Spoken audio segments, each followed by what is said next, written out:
Analisa kredit. Fungsi bank pemerintah adalah untuk memberikan pelayanan kepada pemerintah, dunia usaha, dan perorangan. Kegiatan yang penting adalah membiayai proyek-proyek pembangunan yang bertujuan menggairahkan industri baru maupun yang sedang berkembang, dalam wujud menyediakan dana atau pemberian kredit.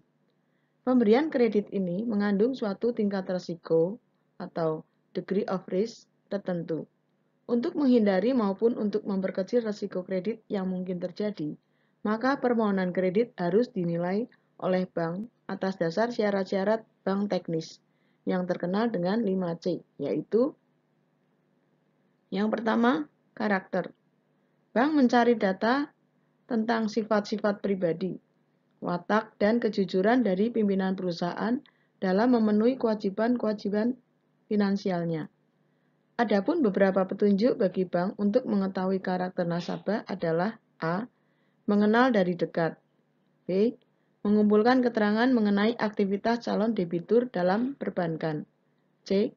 Mengumpulkan keterangan dan minta pendapat dari rekan-rekannya, pegawai, dan saingannya mengenai reputasi, kebiasaan pribadi, pergaulan sosial, dan lain-lain. Yang kedua, capacity. Ini menyangkut kemampuan pimpinan perusahaan beserta stafnya, baik kemampuan dalam manajemen maupun keahlian dalam bidang usahanya. Untuk itu, bank harus memperhatikan A. Angka-angka hasil produksi, B. Angka-angka penjualan dan pembelian, C. Perhitungan laba rugi perusahaan saat ini dan proyeksinya, D. Data-data finansial di waktu-waktu yang lalu, yang tercermin di dalam laporan keuangan perusahaan, sehingga akan dapat diukur kemampuan perusahaan calon penerima kredit untuk melaksanakan rencana kerjanya di waktu yang akan datang dalam hubungannya dengan penggunaan kredit tersebut. Yang ketiga adalah capital. Ini menunjukkan posisi finansial perusahaan secara keseluruhan yang ditunjukkan oleh rasio finansialnya dan penekanan pada komposisi tangible net worth-nya. Bank harus mengetahui bagaimana perimbangan antara jumlah hutang dan jumlah modal sendiri. Untuk itu, bank harus A. Menganalisa neraca selama sedikitnya 2 tahun terakhir. B. Mengadakan analisa rasio untuk mengetahui likuiditas, solvabilitas, rentabilitas dari perusahaan calon peminjam kredit.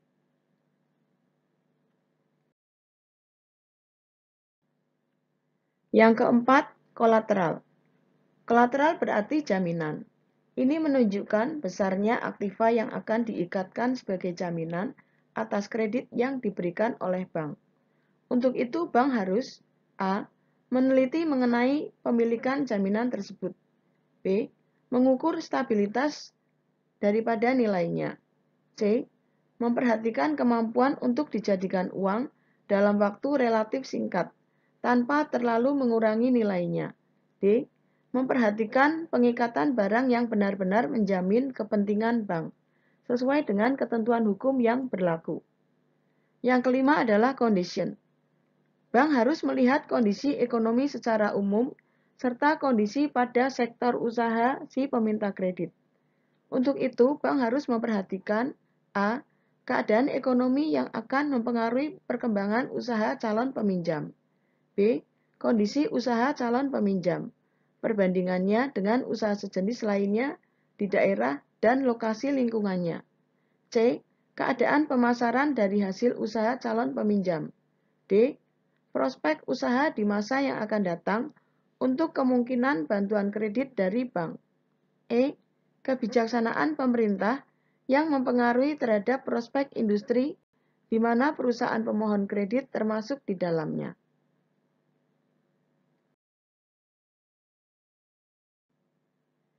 Di samping formula 5C tersebut di atas, di dalam pemberian kredit, bank akan memperhatikan aspek-aspek pertimbangan kredit untuk menilai kelayakan suatu usaha yang akan dibiayai oleh kredit bank. Secara umum, aspek-aspek pertimbangan kredit tersebut meliputi yang pertama, aspek umum. Dalam hal ini harus diteliti masalah-masalah A. Bentuk, nama dan alamat perusahaan. B. Susunan manajemen. C. Bidang usaha. D. Keterangan tentang jumlah pegawai atau buruh. E. Kebangsaan.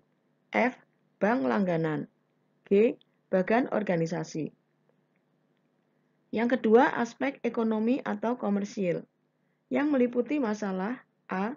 Pemasaran dan keadaan harga. B. Persaingan.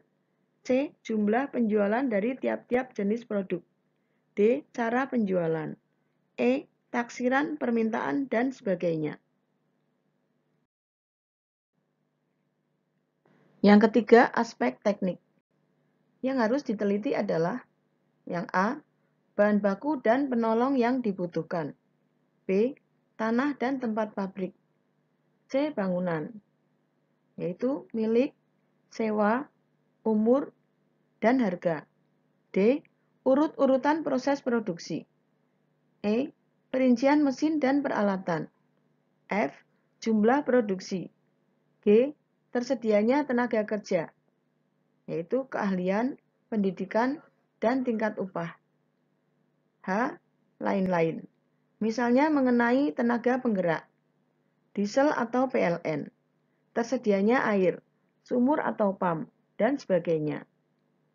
Yang keempat, aspek yuridis, yaitu memenuhi ketentuan hukum yang berlaku, termasuk izin-izin yang diperlukan. Yang kelima, aspek kemanfaatan dan kesempatan kerja. Hal-hal yang harus diperhatikan adalah A. Manfaat ekonomi bagi penduduk dan pengaruhnya terhadap struktur perekonomian setempat. B. Jumlah tenaga kerja yang dapat diserap oleh proyek yang bersangkutan. C. Termasuk sektor yang diprioritaskan oleh pemerintah.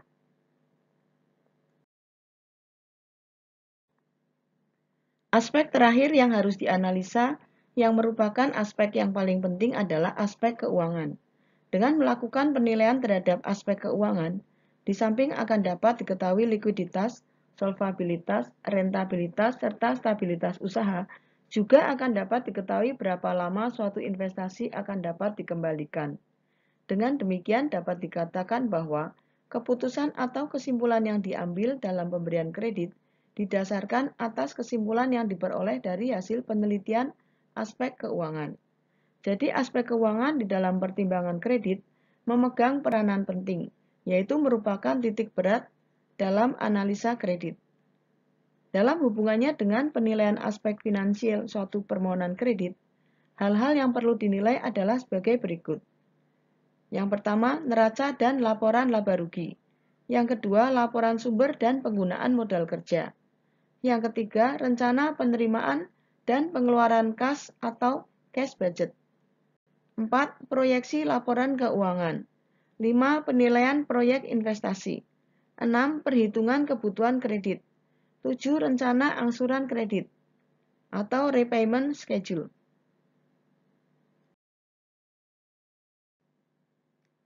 Penilaian laporan keuangan. Cara yang umum diterima untuk meneliti keadaan keuangan seorang nasabah ialah dengan jalan memperoleh neraca, laporan laba rugi, dan keterangan-keterangan lainnya.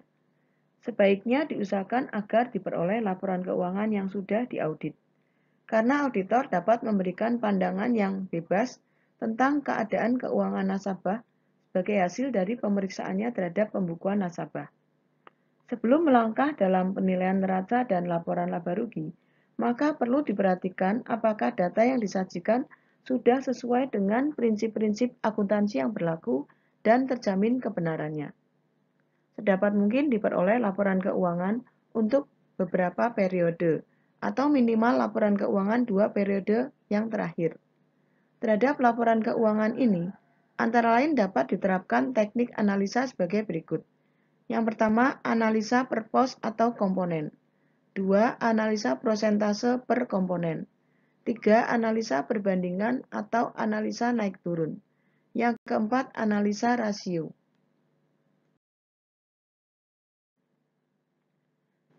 Yang pertama, analisa per pos atau komponen adalah meneliti atau menganalisa masing-masing pos yang ada dalam neraca maupun laporan laba rugi. Misalnya analisa terhadap pos piutang dagang.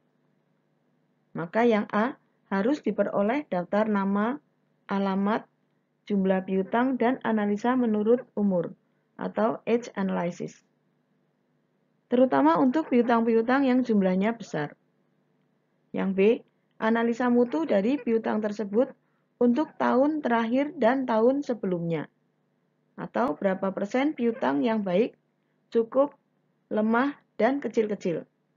Yang C, bagaimana kegiatan penagihan yang dilakukan perusahaan.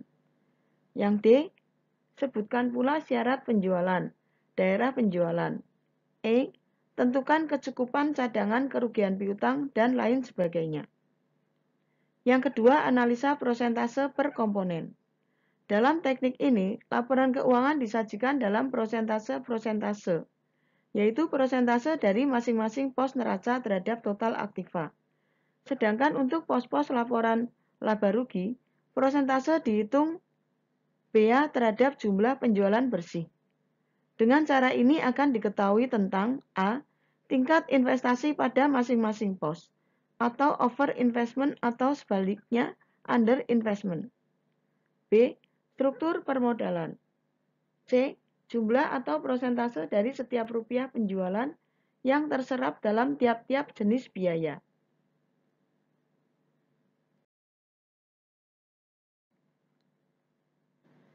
Yang ketiga, analisa perbandingan. Dalam analisa ini kita mengadakan perbandingan pos-pos dalam neraca dan laporan laba rugi dari suatu periode dengan periode lainnya, periode yang berurutan. Dengan analisa ini akan dapat diketahui perubahan-perubahan yang terjadi dan perubahan mana yang memerlukan penelitian lebih lanjut. Dalam penelitian terhadap suatu perubahan, maka harus diperhatikan perubahan yang terjadi dalam pos-pos yang lain, yang mempunyai hubungan yang logis atau erat dengan pos yang bersangkutan. Yang keempat, analisa rasio. Rasio menggambarkan suatu hubungan atau perimbangan antara suatu pos atau kelompok pos dengan pos atau kelompok pos yang lain, baik yang tercantum dalam neraca maupun laporan laba rugi. Dengan mengadakan analisa rasio, akan dapat diketahui posisi keuangan nasabah atau calon peminjam kredit.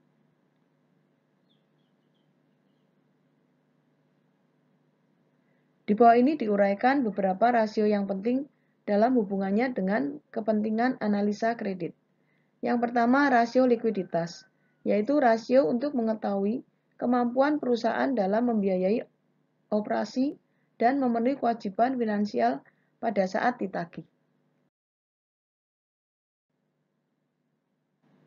Rasio-rasio likuiditas antara lain A. Current ratio, yaitu rasio antara aktiva lancar dengan utang lancar. B. Cash ratio, yaitu rasio antara kas ditambah bank dengan utang lancar. C. Quick ratio, yaitu rasio antara aktiva lancar minus persediaan dengan utang lancar. D. Inventory to working capital, yaitu rasio antara persediaan dengan aktiva lancar minus utang lancar, atau rasio antara persediaan dengan modal kerja. Yang kedua, rasio leverage, yaitu rasio untuk mengukur sampai seberapa jauh aktiva perusahaan dibiayai dari utang. Dengan mengetahui leverage rasio, akan dapat dinilai tentang A. Posisi perusahaan terhadap seluruh kewajibannya kepada pihak lain. B. Kemampuan perusahaan dalam memenuhi kewajiban yang bersifat tetap. C. Keseimbangan antara nilai aktiva tetap dengan modal. Leverage ratio antara lain A. Debt to equity ratio, yaitu rasio antara total utang dengan modal sendiri. Rasio ini menunjukkan berapa bagian dari setiap rupiah modal sendiri yang dijadikan jaminan utang. Bagi perusahaan, makin besar rasio ini akan semakin menguntungkan. Tetapi bagi pihak bank, makin besar rasio ini berarti akan semakin besar risiko yang ditanggung atas kegagalan perusahaan yang mungkin terjadi. Yang B, current liabilities to net worth, yaitu rasio antara utang lancar dengan modal sendiri.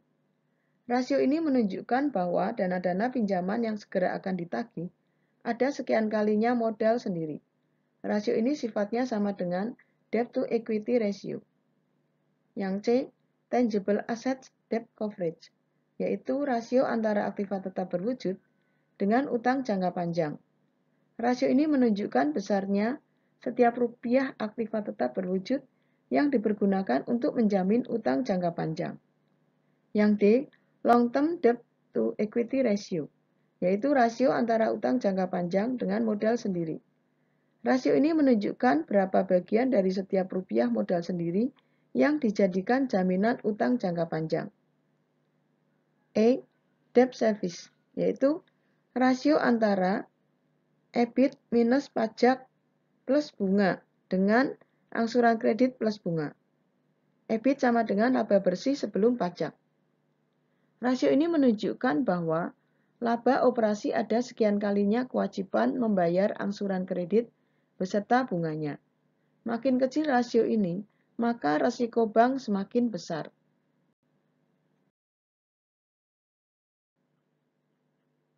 Yang ketiga, rasio aktivitas, yaitu rasio untuk menilai kemampuan perusahaan dalam melaksanakan aktivitas sehari-hari atau kemampuan perusahaan dalam penjualan, penagihan piutang, maupun pemanfaatan aktiva yang dimiliki.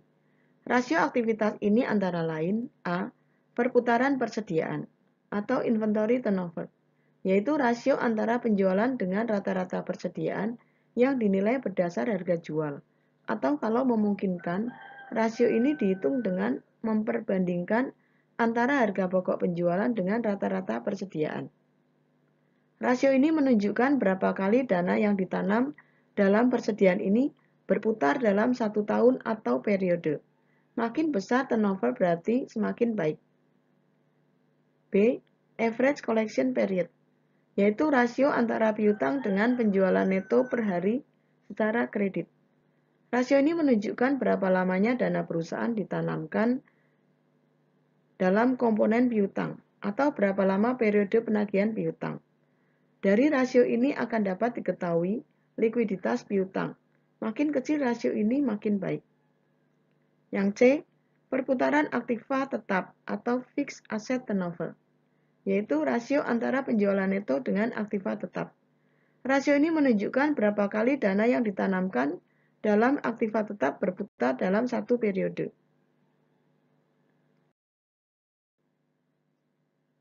D.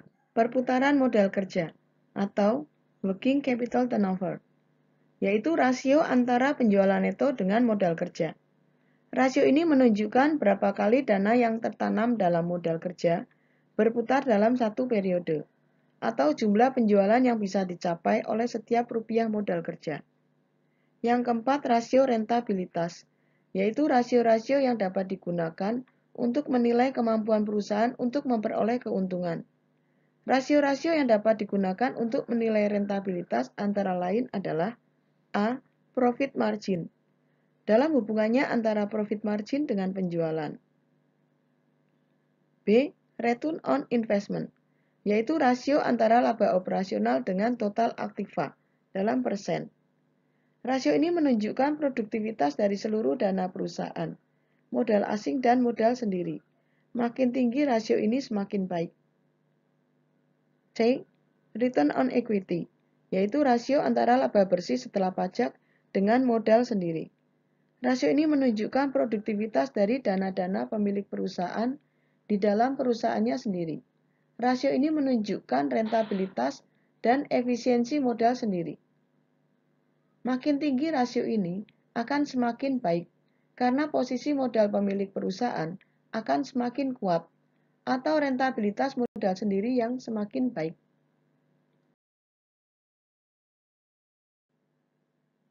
D. Laba per lembar saham, yaitu rasio antara laba dengan lembar saham yang beredar.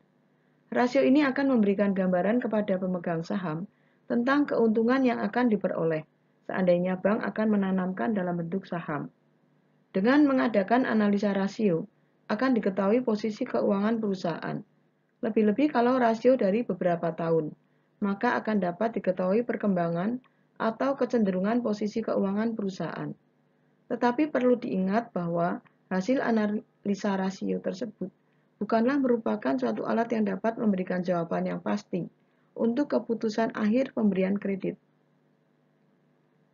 Bidang-bidang lain juga harus diteliti dengan seksama, dan analisa rasio haruslah hanya dianggap sebagai langkah permulaan dari proses pengambilan keputusan untuk memberikan kredit. Analisa sumber dan penggunaan modal kerja. Maksud utama analisa ini adalah untuk mengetahui bagaimana dana digunakan dan bagaimana kebutuhan dana tersebut dibelanjai atau dipenuhi. Dari mana datangnya dana dan untuk apa dana itu digunakan. Dengan mengadakan analisa terhadap laporan tersebut, dapat diketahui bagaimana perusahaan itu mengelola atau menggunakan dana yang dimiliki. Pengertian dana di sini adalah sama dengan modal kerja, yaitu selisih antara aktiva lancar dengan utang lancar.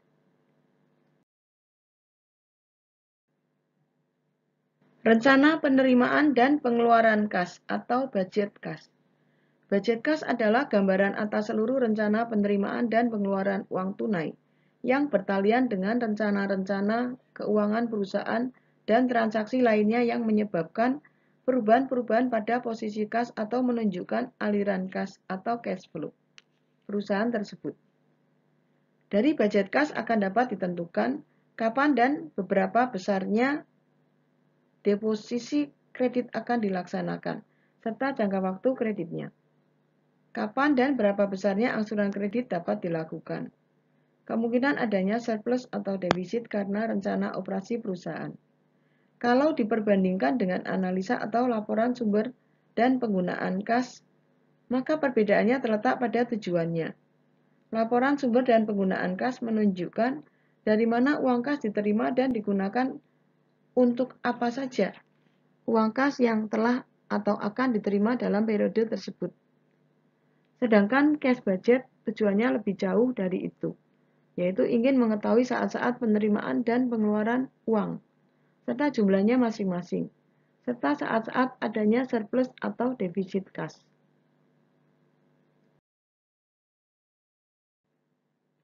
Penyusunan budget kas, menurut Dr. Andes Bambang Rianto, dalam bukunya Dasar-Dasar Pembelanjaan, dapat dilakukan dengan beberapa tahap sebagai berikut. Yang pertama, menyusun estimasi penerimaan dan pengeluaran menurut rencana operasional perusahaan.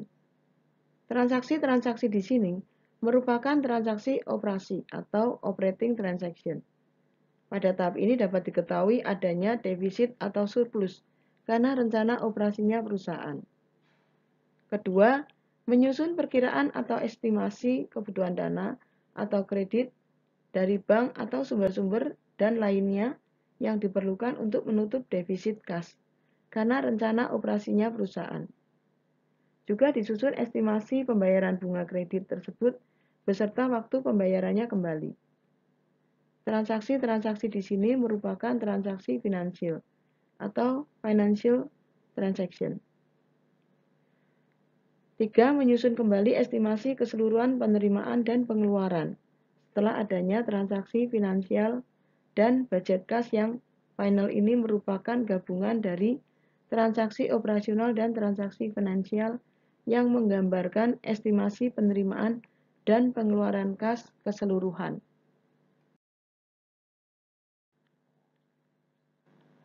Prosedur penyusunan cash flow dapat disederhanakan dalam bentuk gambar sebagai berikut. Untuk bulan pertama, misalkan saldo awal adalah A dan penerimaan B, maka jumlah kas keseluruhan adalah A plus B. Misalkan pengeluaran adalah C, maka saldo akhir adalah A plus B dikurangi C. Untuk bulan kedua, misalkan saldo awal adalah D dan penerimaan E, maka jumlah kas keseluruhan adalah D plus E. Pengeluaran misalnya F, maka saldo akhir adalah D plus E dikurangi F. Untuk bulan ketiga, misalkan saldo awal G dan penerimaan H, maka jumlah kas keseluruhan adalah G plus H. Pengeluaran misalnya adalah I, maka saldo akhir adalah G plus H dikurangi I. Proyeksi laporan keuangan. Pemohon kredit biasanya dalam mengajukan permohonan, di samping harus dilampiri laporan keuangan 2 tahun terakhir, juga harus membuat proyeksi neraca dan laporan laba rugi, minimal untuk 1 tahun berikutnya.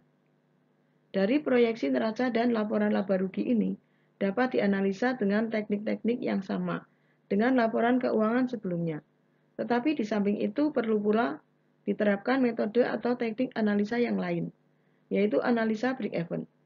Dengan analisa break-even akan dapat diketahui penjualan minimal yang harus dicapai oleh nasabah agar tidak mengalami kerugian.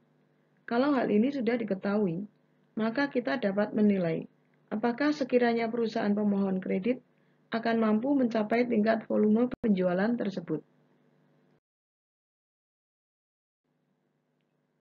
Penilaian proyek investasi.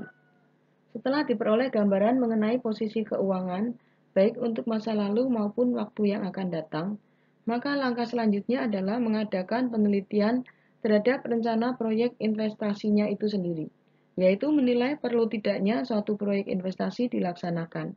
Ada beberapa metode untuk menilai perlu tidaknya suatu proyek investasi dilaksanakan, atau metode untuk memilih berbagai macam usul investasi, antara lain, yang pertama, payback period, 2. Average return in investment, 3. Present value, 4. Discounted cash flow. Perhitungan kebutuhan kredit. Agar pemberian kredit oleh bank dapat mencapai sasaran, dalam arti bahwa kredit itu dapat membantu pemohon kredit sesuai dengan kebutuhannya. Di samping itu juga menguntungkan bagi bank, dalam arti sesuai dengan tujuan bank yang meliputi dua fungsi pokok, yaitu profitability atau bank memperoleh keuntungan dari kredit tersebut, dan safety, bahwa kredit yang diberikan benar-benar terjamin. Maka harus dihitung jumlah kebutuhan kredit tersebut dengan cara yang cermat dan tepat.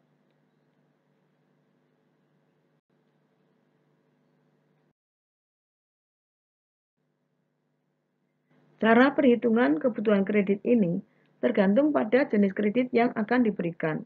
Kalau kredit itu berupa kredit jangka pendek atau kredit modal kerja, maka kebutuhan kredit itu dapat diketahui dari budget kas, seperti yang sudah kita bicarakan di depan, atau dengan menggunakan metode perputaran modal kerja atau gross working capital turnover, dengan cara sebagai berikut.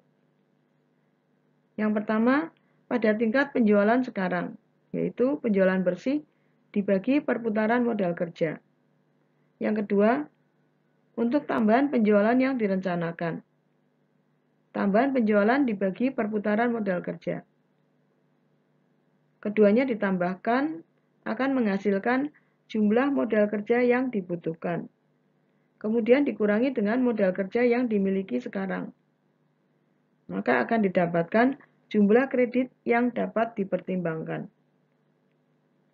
Apabila jenis kredit yang akan diberikan adalah kredit jangka panjang, misalnya kredit investasi, maka kebutuhan kredit dapat diketahui dari budget modal atau capital budgeting, atau dari rencana penggunaan kredit yang diajukan oleh pemohon kredit.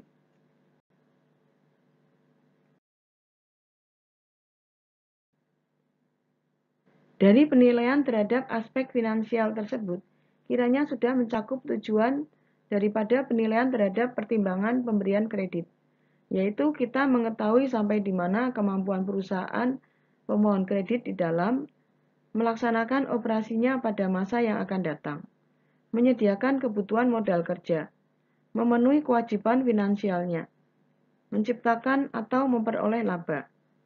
Seberapa jauh atau luas analisa atau penilaian aspek keuangan ini akan tergantung kepada besar kecilnya risiko yang harus dihadapi oleh bank. Kalau risiko sedemikian besarnya, maka pihak bank dapat mengadakan penilaian lebih luas dan teliti. Misalnya dengan menilai atau mensyaratkan adanya capital budgeting project, manufacturing cost statement. Bahkan kalau perlu sampai pada penilaian teknis, misalnya proses teknologinya,